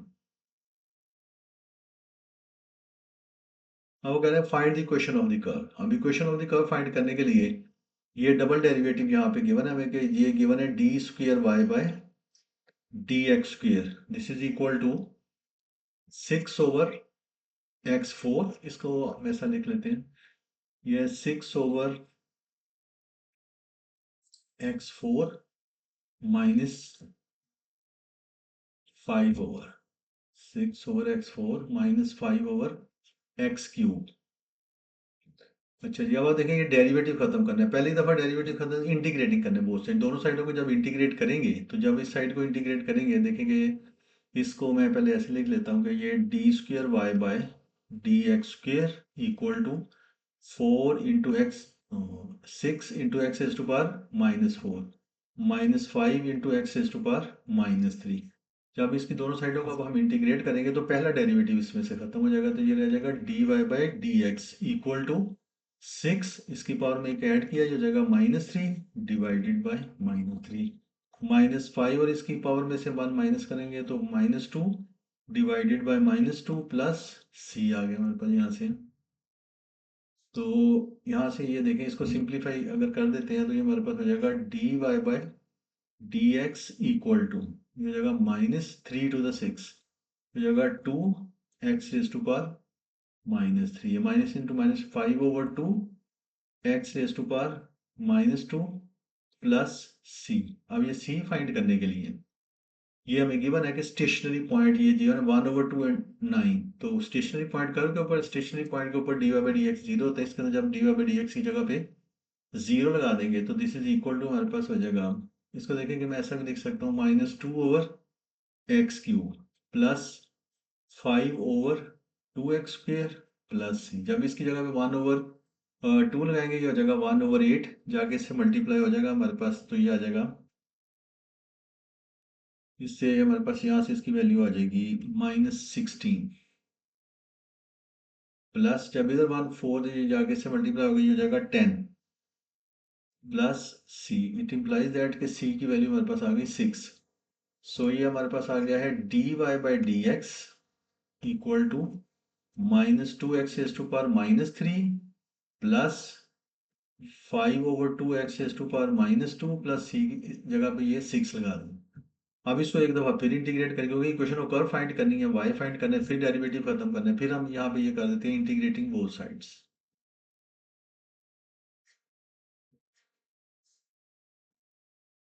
Integrating both sides. जब इसको इंटीग्रेट करेंगे तो डेरिवेटिव खत्म हो जाएगा, वाई होगा, जब इसको इंटीग्रेट करेंगे तो ये -2x⁻² इसकी पावर के अंदर एक ऐड किया, इसी से ही डिवाइड कर दिया, प्लस ये हो जाएगा 5/2, इसकी पावर के अंदर भी एक ऐड करेंगे divided by -1 plus 6x plus C हो गया। तो इसको जरा थोड़ा सिंप्लीफाइड फॉर्म में करके लिख लेते हैं, y इज इक्वल टू, ये नेगेटिव से नेगेटिव 2 से 2 कट के ये रह जाएगा 1/x², ये जगह 1/x² -5 ये हो जाएगा 2x plus 6x plus C. अब देखिए वो स्टेशनरी पॉइंट उन्होंने दिया हमें 1/2 एंड 9, तो वो कर्व के ऊपर ही है ना 1/2 एंड 9, सो इसके अंदर y की वैल्यू 9 है और x की वैल्यू 1/2 है, वो इसमें हम लगा देते हैं। y की जगह पे हमने लगा दिया 9, जब x की जगह पे 1/2 लगाएंगे 1/4 ऊपर चला जाएगा 4 माइनस, जब 1/2 लगाएंगे 2 से 2 कट के ये बाकी रह जाएगा -5, जब इधर 1/2 लगाएंगे तो ये 3 plus c, it implies that c equal to हमारे पास आ जाएगा, ये आ जाएगा इसमें से ये 4 7, इसमें से 5 निकालें 2, तो c की वैल्यू यहाँ से हमारे पास आ जाएगी 7 आ। सो फाइनली जो कर्व की क्वेश्चन आ गई ना y इक्वल टू हो गई 1/x² -5/2x plus 6x plus 7, ये आ गई सर ये कर्व की क्वेश्चन। अभी देखिए क्वेश्चन नंबर 10, यहाँ पे उन्होंने ये दिया हुआ है, यदि कर्व की क्वेश्चन दिया y equal to 4 into 3x plus 4 whole power 1/2 -2x -6 दिया, the value for the values of x यहाँ पे 0 से लेके 7 तक, इसका मतलब है यहाँ पे 0 से लेके, तो ये p का ये वाला कोऑर्डिनेट ये उसने बता दिया है 7 है, ये p के कोऑर्डिनेट्स है ना वो बता दिए 7 एंड 0, ये बता दिया। मीट्स दी x एक्सिस y, यहाँ पे दिया meets the y axis at q, ये वाला यहाँ पे ये जो टेंजेंट है जो q पे जाके इसको मीट कर रहा है, दी बाउंडेड बाय ये फाइंड, वो कहते हैं एरिया ए फाइंड करें, तो ये एरिया फाइंड करने के लिए ये कर्व की क्वेश्चन है, तो हम इन्हें इसका एरिया फाइंड करना चाहते हैं, इस क्वेश्चन नंबर 10 के अंदर है, क्वेश्चन नंबर 10 के अंदर इसका एरिया जो है वो फाइंड करना चाहते हैं, तो एरिया फाइंड, एरिया का फार्मूला जैसे देखेंगे, इधर बना लेते हैं हम learning corner,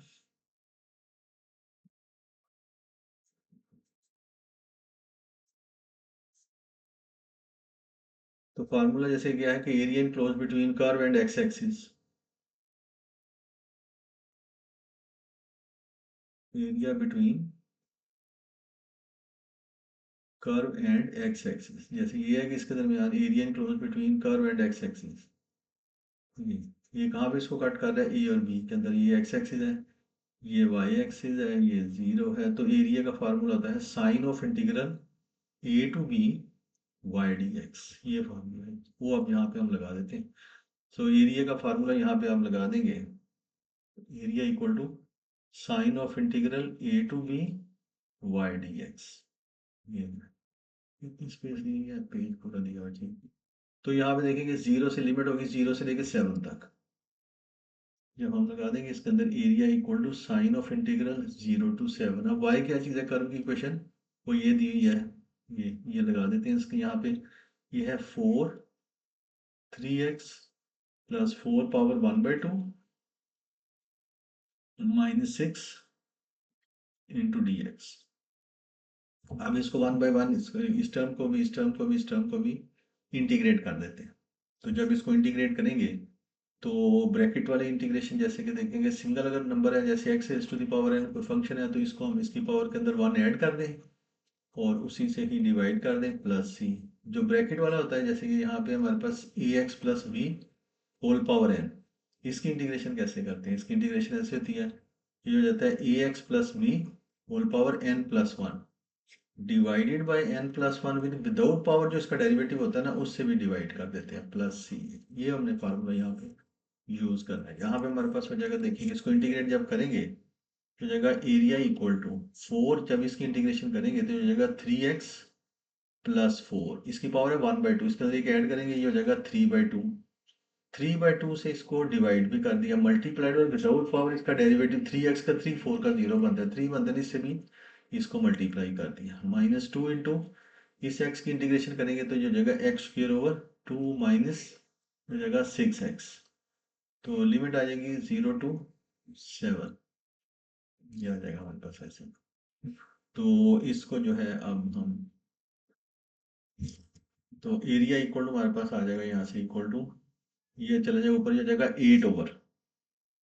8/9 into 3x plus 4 raise to power 3/2 minus, ये 2 से 2 कट जाए, यहाँ से हो जाएगा x² माइनस 6x, लिमिट आ जाएगा 0 to 7 आ गया, अब upper limit minus lower limit जब लगाएंगे इसके अंदर, तो यहाँ से हमारे पास हो जाएगा एरिया इक्वल टू, इधर जब लगाएंगे 7 3 21 25, 125 को 8 से मल्टीप्लाई कर दें, ये वहाँ से हमारे पास 8/9 यहाँ से हो जाएगा 125, क्योंकि जब ये 25 हो जाएगा ना, 7 3 20, ये 7 लगाएंगे ना पहले, ये इसके अंदर इसकी जगह 21 425, 5 का स्क्वायर से 5 की पावर 3 125 हो जाएगा। माइनस जब इधर 7 लगाएंगे ये हो जाएगा 49, माइनस जब इधर 7 लगाएंगे तो ये हो जाएगा 42, ये होगी upper limit.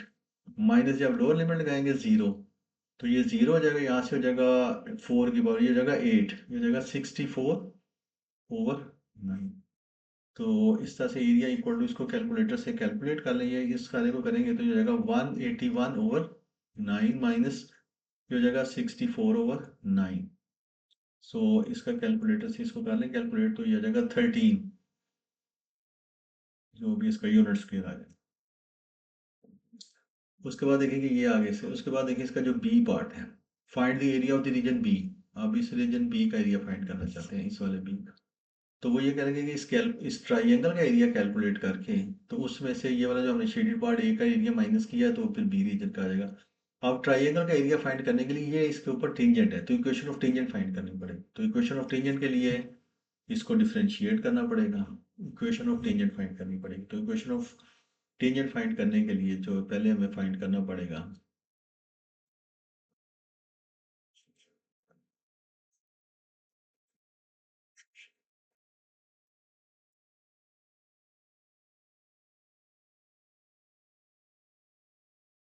Equation of tangent find करनी पड़ेगी एट पी। तो वो टेंजेंट इक्वेशन फाइंड करने के लिए इसको डिफरेंशिएट करना पड़ेगा। जब आप इसका डेरिवेटिव फाइंड करेंगे तो ये उन्होंने हमें जो इसे दिया हुआ है y, वो है y is equal to 4 × 3x plus 4⁴ वो हम यहाँ पे पहले लिख लेते हैं। तो ये जो उन्होंने कर्व की इक्वेशन दिया है वो है y is equal to 4 × 3x plus 4⁴ minus 2x minus 6, यही है। अब इसका डेरिवेटिव फाइंड करें dy/dx। जब इसका डेरिवेटिव फाइंड करेंगे dy/dx, 1/2 को नीचे लेके आए, वो इसको कैंसिल कर देगा, ये 2 रह जाएगा। 3x प्लस 4 इसकी पावर में से एक कम कर दें, ये हो गया -1/2 विदाउट पावर इसका डेरिवेटिव, वो 3 आएगा, इससे मल्टीप्लाई कर देंगे। -2x का डेरिवेटिव 2 और 6 का डेरिवेटिव 0। सो ये हमारे पास हो गया फाइनली dy/dx इक्वल टू, ये हमारे पास हो जाएगा 3⁶ over under root 3x plus 4, ये इसकी पावर नेगेटिव है ना, नीचे आके प्लस हो गई तो ये आ गया। तो ये हमने इसको कैलकुलेट करना है। तो अब यहाँ पे देखिए कि इधर जो है p के ऊपर हमने इसका टेंजेंट कैलकुलेट करना है, वहाँ पे x की वैल्यू 7 है, वो यहाँ पे 7 लगाएंगे तो ये हमारे पास हो जाएगा dy/dx 7 21, ये हो जाएगा 6/5 माइनस 2। तो ये हमारे पास आ जाएगा इसका ग्रेडियंट। सो dy/dx आ जाएगा हमारे पास dy/dx, this is equal to 5⁻⁻, ये हो जाएगा -4/5। तो अब इक्वेशन ऑफ टेंजेंट फाइंड कर लेते हैं। इक्वेशन ऑफ टेंजेंट कैसे कैलकुलेट कर लेते हैं, y is equal to mx plus C, से ग्रेडियंट उसका आ गया 4/5 x प्लस सी। अब c फाइंड करने के लिए उन्होंने दिया हुआ है कि y की वैल्यू 0 और x की वैल्यू जो है वो 7 है, वो यहाँ लगा देते हैं। इसकी value it implies that x की वैल्यू लगा देते हैं 0, क्योंकि वो पॉइंट दिया ना उन्होंने यहाँ पे इसके अंदर, ये 7 और 0, वो यहाँ पे 7 और 0। तो जब इधर 7 लगाएंगे तो -28/5 plus C. So it implies that C की वैल्यू हमारे पास आ गई है 28/5 आ गई। अब वो इसके अंदर ये टेंजेंट की क्वेश्चन हमारे पास आ गया, y is equal to -4/5x plus 28/5। अब जब ये देखेंगे, ये जब इसको कैलकुलेट करेगा यहाँ पे कट करेगा ये जो टेंजेंट है क्यू के ऊपर, तो क्यू के कोऑर्डिनेट अब हम कैलकुलेट कर सकते हैं। यहाँ पे एक्स का कोऑर्डिनेट तो 0 होगा, जो हमने ये इक्वेशन ऑफ टेंजेंट फाइंड की है इसके अंदर एक्स का 0 28/5। तो ये वाला इसका जो वाई कोऑर्डिनेट आ गया है वो आ गया है 28/5। सो ये वाली हाइट भी हमारे पास आ गई और ये लेंथ भी 7 है। तो इस ट्राइंगल का एरिया फाइंड कर लेते हैं। सो एरिया ऑफ ट्राइंगल आ जाएगा equal to area of triangle OPQ, this is equal to half base into ये इसकी जो हाइट है, वो है इसकी हाइट 28/5। तो ये इसकी हाइट आ गई, इसको इससे कैंसिल कर देते हैं,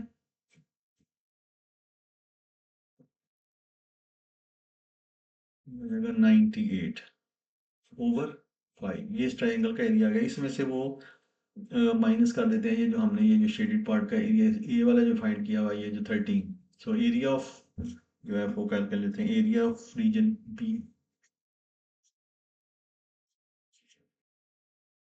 area of region b is equal to, ये हमारे पास आ जाएगा ये पूरा ये 98/5 माइनस इसमें से 13 कर देंगे, तो ये हमारे पास आ जाएगा इक्वल टू 33/5 और 6.6 यूनिट स्क्वायर, ये आ गया इसका आंसर, 6.6 और ये 33। ये क्वेश्चन भी कंप्लीट हो गया है। अब ये इसका जो है नेक्स्ट इसका जो है क्वेश्चन नंबर 11।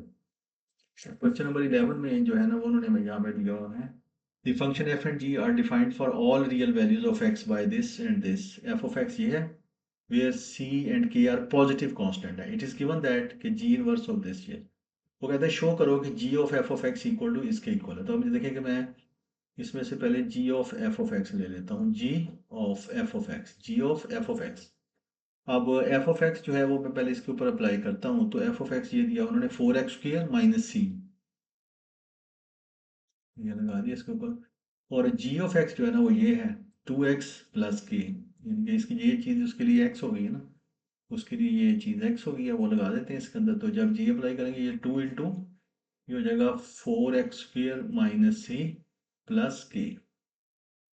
तो अगर मैं इसकी ब्रैकेट खोल देता हूँ तो ये हमारे पास हो जाएगा 8x² minus 2c plus K.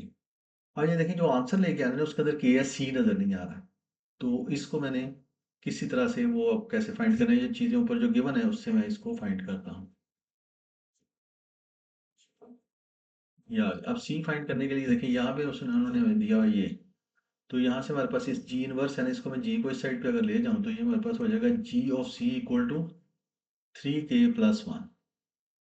तो जी ऑफ सी आ गया हमारे पास इक्वल टू ये 2k+1, और जी ऑफ सी जो है वो अगर कैलकुलेट करते हैं यहाँ पे जी ऑफ सी, तो यहाँ से अगर आप इसकी जगह पे सी लगाएं तो यहाँ पे भी सी लगाना पड़ेगा, तो जी ऑफ सी हमारे पास ये हो जाएगा 2c प्लस के इक्वल टू k+1। सो इस तरह से हमारे पास आ जाएगा इस के को ये 3k है, 3k+1, तो यहाँ से हमारे पास आ जाएगा सी 2c आ जाएगा इक्वल टू, इसको अगर उधर ले जाए तो ये हो जाएगा ऊपर उधर जाके 2k+1, वो इधर इसकी जगह पे यहाँ पे लगा देंगे। सो यहाँ से हमारे पास हो जाएगा G of F of x equal to 8x² minus 2k minus 1 plus K. तो ये देखेंगे हमारे पास आ गया G of F of x equal to 8x² minus K minus 1, तो ये शोन हो गया इस तरह। तो इस तरह से जो देखेंगे ये अब था, इस तरह से कैलकुलेट कर लिया है। जी ऑफ एफ ऑफ एक्स को कहता है शो करो इसके इक्वल है, जी ऑफ ये पहले लिखा, एफ ऑफ एक्स ये उन्होंने एफ ऑफ एक्स उसकी जगह लगा दी, यानी कि ये एक ऐसा फंक्शन है कि जो चीज़ भी उसके आगे आती है उसको ये चीज़ कर देता है। 4x² माइनस सी, उसको स्क्वेयर करके 4 से माइनस सी करके ये लगा दिया हमने इसके अंदर, और फिर उसके बाद जी इसके ऊपर अप्लाई किया। जी का ये फंक्शन है कि जो चीज़ भी उसके आगे है तो उसको 2 से मल्टीप्लाई करके उसमें के ऐड कर देता है, ये हमने ये भी चीज़ कर दिया। अब जो चीज़ हमने शो करनी है ना उसके अंदर सी नज़र नहीं आ रहा, सी को यहाँ से गायब करना है, उसके लिए ये चीज़ गिवन है जी इनवर्स ऑफ 3k+1, जहाँ से देखें ना जी को अगर उस साइड उधर ले जाते हैं तो जी ऑफ सी इक्वल टू ये 3k+1 ले गया। अब जी ऑफ सी जो है वो इधर से क्या एक्स की जगह सी लगाएं तो जी ऑफ सी जो है वो इक्वल टू हो जाएगा 2c प्लस के, तो वो इसकी जगह लगा दिया 2c प्लस के इक्वल टू ये हमारे पास आ गया, और वो 2c की इधर वैल्यू ये शो हो गया इस तरह से हमारे पास। अच्छा जी ये बी पार्ट देखें, ये ट्रांसफॉर्मेशन का आ गया। अब यहाँ पे देखा the curve with equation y equal to 8x² is transformed to the curve with the equation this h of x by the translation of ये 2 3 stretch in y direction by scale factor k and reflection in the x axis। तो ये देखें कि पहले इसका चले थोड़ा सा देख लेते हैं यहाँ पे,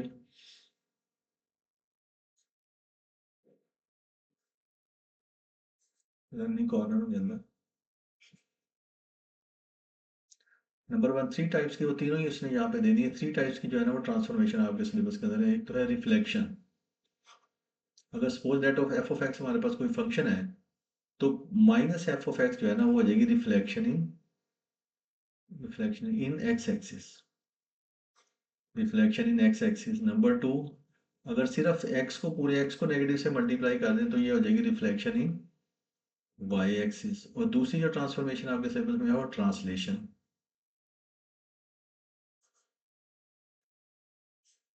ट्रांसलेशन, यहाँ पे ये तो रिफ्लेक्शन थी, लेट एफ ऑफ एक्स कोई फंक्शन, अगर पूरे फंक्शन को नेगेटिव से मल्टीप्लाई करें तो रिफ्लेक्शन है इन एक्स एक्सिस। अगर सिर्फ एक्स को यानी कि रिप्लेस कर दें बाय माइनस एक्स तो reflection in y axis.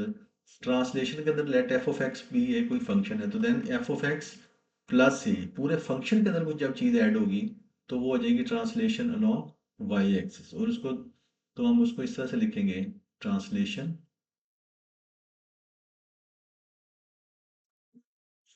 Zero, ये वाई एक्सिस के अलॉन्ग होगी। दूसरा ये है कि अगर एफ ऑफ एक्स प्लस ये होगा, इसमें थोड़ा समझने वाला है कि यहाँ पे ये हो जाएगी ट्रांसलेशन माइनस ए जीरो। अगर इधर प्लस ये होगा ना तो इधर माइनस ए, अगर इधर माइनस ए होगा तो इधर प्लस हो जाएगा। उसके बाद है स्ट्रेच। थर्ड पे जो है ना वो है स्ट्रेच।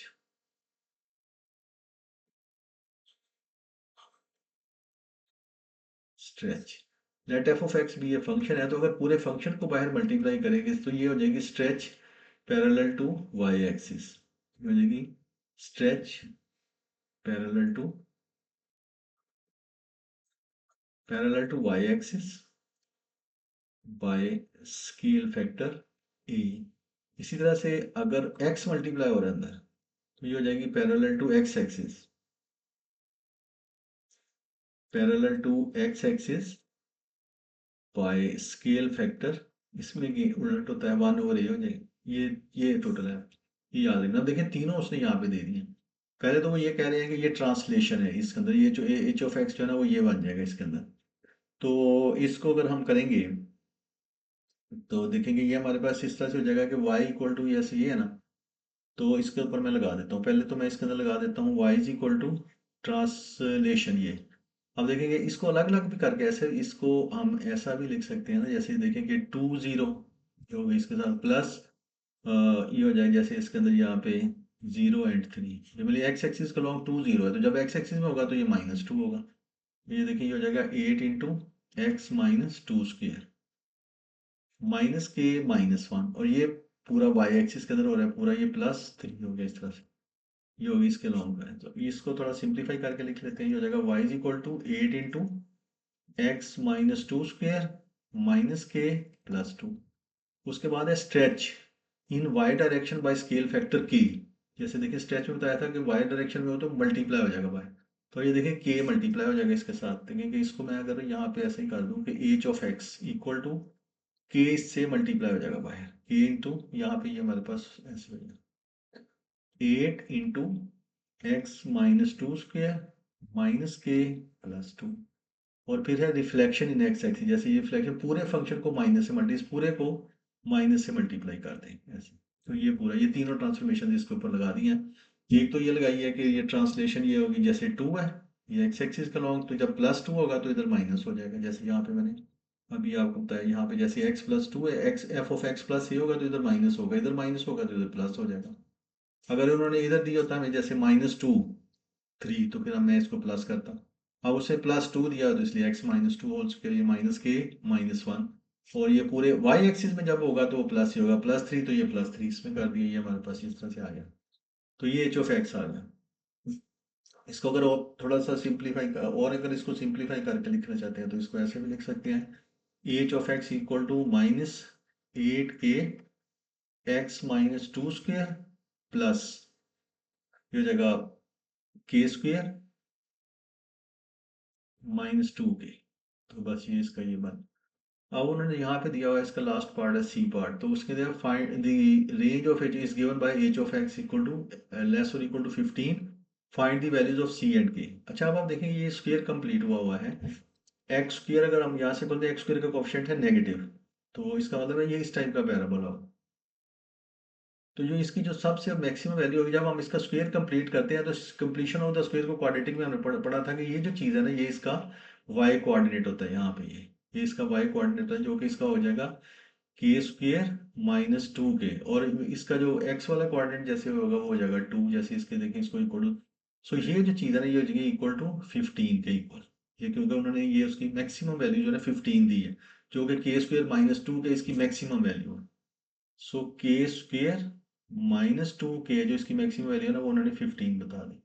सो अब यहाँ पे देखेंगे, मैं इसको ऐसा लिख सकता हूँ k square minus 2k minus 15 equal to 0। अब इसकी फैक्टराइजेशन करें तो ये हो जाएगा k square minus 5k plus 3k minus 15 equal to 0। इनमें से k कॉमन ले लें, अंदर आ जाएगा k माइनस 5, इसमें से प्लस 3 कॉमन ले लें, तो ये k माइनस 5 इक्वल टू 0 आ गया। सो यहाँ से हमारे पास हो जाएगा ये k माइनस 3 इंटू के plus k minus 5, sorry k minus 5 into के प्लस 3 इक्वल टू 0। सो एक k की वैल्यू आ गई है 3 माइनस 3 आ गई, और एक k की वैल्यू आ गई है +5। अब इसका आंसर जो है ना वो ये k इज इक्वल टू ये ये होगा 5, ये -3 नहीं होगा, बिकॉज कि यहाँ पे ना क्वेश्चन में उन्होंने शुरू में कह दिया हुआ है यहाँ पे कि the c and k are positive constant, ये पॉजिटिव लेने हैं, इसलिए वो माइनस वाला छोड़ देंगे तो इसकी पॉजिटिव वाली वैल्यू ले लेंगे k। अच्छा, यहाँ पे हमने c और इसके दरमियान रिलेशन भी देखा है, यहाँ पे अभी ऊपर ये है k की वैल्यू 5 आ गई है, तो यहाँ पे अगर मैं k की वैल्यू 5 इसमें लगाऊंगा 10 प्लस 1 11, तो c की वैल्यू आ जाएगी 11/2। तो यहाँ से हमारे पास आ जाएगा c इक्वल टू 11/2। सो ये इसका आंसर है। तो ये पेपर जो है यहाँ पे ये कंप्लीट हो गया है। तो अब नेक्स्ट पेपर जो करेंगे 24 का, ये जो मार्च 25 का पेपर था ये हमने कंप्लीट इस तरह से ये कर दिया। मार्च फरवरी मार्च 25 1-2 वेरिएंट का पेपर है, तो ये कंप्लीट हो गया। नेक्स्ट नेक्स्ट पेपर सॉल्व करेंगे, यहाँ से ये इसका ही पेपर कंप्लीट हो गया है।